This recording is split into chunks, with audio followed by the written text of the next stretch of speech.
Welcome, friends. This is Harshad Parekh inviting you to listen to some of my short writings on various topics. This is audio number 154.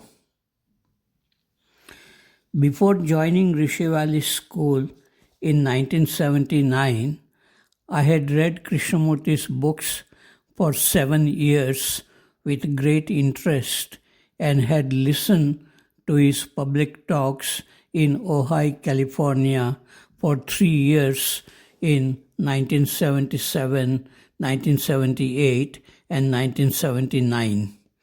His books and his personal presence had affected my life, and I had decided to join his schools in India. Before joining Rishivali School, I visited Brockwood Park to meet Krishnamurti and Mr. Narayan, who was the principal of Rishivali School. There I met Dr. Parchure, who was Krishnamurti's personal doctor. I and Dr. Parchure had many one-to-one dialogues while walking around Brockwood Park. At that time, I was imagining that all teachers in Rishivali School must be enlightened because Krishnamurti talked with them for a few times every year. Dr. Parchure told me that I was in illusion. He had worked in Rishivali and Rajghat for some years. He said that very few teachers were interested in Krishnamurti's teachings, and there were many problems in these schools. He said that I would leave Rishivali in a year and go back to Canada. He also said that I must remove my beard when I go to Rishivali, otherwise they will not like me. Dr. Parchure was right partly. Very few teachers were interested in Krishnamurti's teachings. There were many problems, disorder in students. But I loved the place, people, and teaching students. I did not remove my beard. I learned a lot about my inner world while teaching. I taught for 27 years in KFI schools, and after retirement in 2007, I continued to visit these schools for 18 more years as a study center guest and interacted with students, teachers, and visitors about Krishnamurti's teachings and the art of living with love and beauty. I am writing this because some people who have read only Krishnamurti's books but have not worked in these schools may be imagining that his schools must be free from problems of relationship. Conflicts exist in all organizations, including Krishnamurti schools in India, England, and America. I have seen this clearly, and yet I love all these places. They are beautiful places, and good creative activities are going on in these places. Next article. This is what I have learned from Krishnamurti. If someone criticizes you and you feel disturbed, then it means that you have a beautiful image about yourself. That image is getting disturbed. Look clearly at your own mind and do not find fault with people who criticize you. A devotee had come to meet Krishnamurti. He was quite happy with his devotion, but Krishnamurti asked questions which disturbed the devotee, and he stopped talking with Krishnamurti. Generally, we do not like to be disturbed from the pleasant images which we have built. There is security in such images.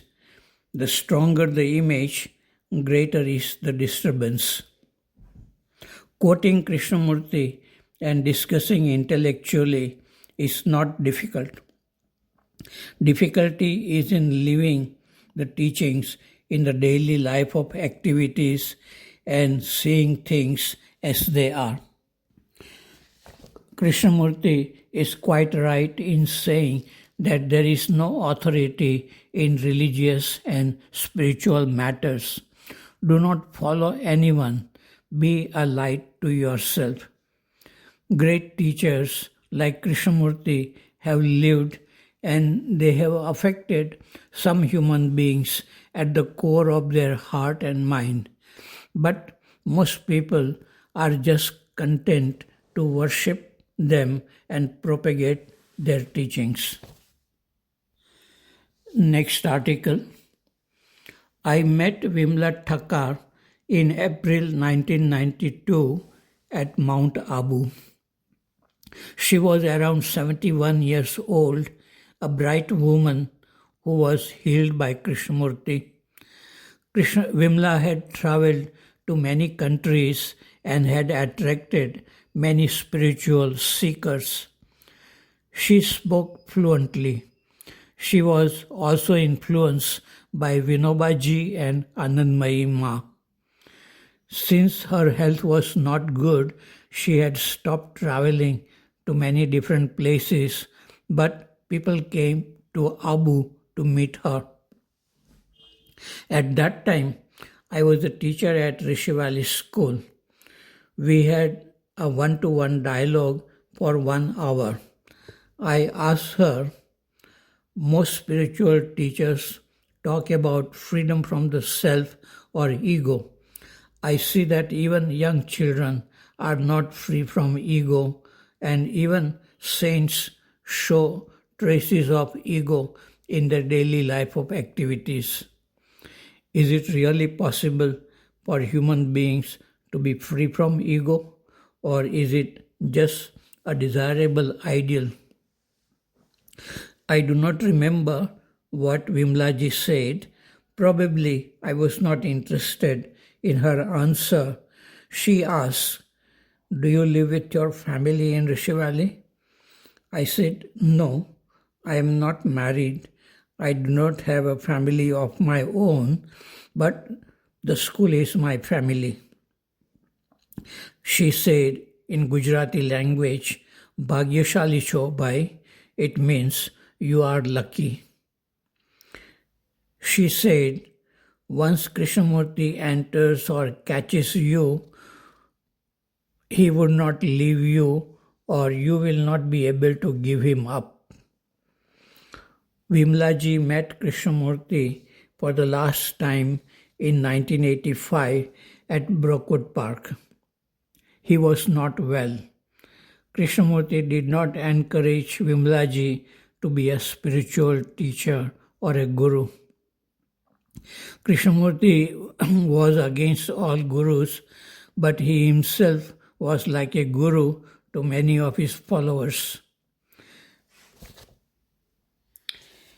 I had read some books written by Vimalaji. I felt that she had the direct insight into Krishnamurti's teachings. She had very high regard for Krishnamurti. I wanted to invite Vimalaji to Rishi Valley School, but Radhikaji, the director of Rishi Valley School, told me that Vimalaji was not welcome. Krishnamurti himself had told Radhikaji that Vimala and her books were not welcome in Krishnamurti schools. I found it very strange and unfortunate on the part of Krishnamurti to go against Vimalaji, who had great respect for Krishnamurti. Krishnamurti felt that he was the greatest of all teachers and there would not be anyone like him for hundreds of years. Krishnamurti believed that a body like Krishnamurti required hundreds of years for preparation. That was a theosophical idea. But I doubt anyone knows the future of humanity for hundreds of years. His teachings are not about future, but living in the present with what is. There is no authority in the field of religion and spirituality.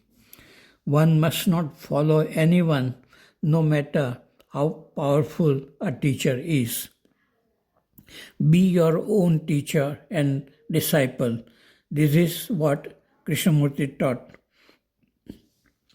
After reading several books about Krishnamurti by authors who knew him well for many years, I feel that in spite of being a great and passionate teacher, Krishnamurti was a human being with conflicts and contradictions.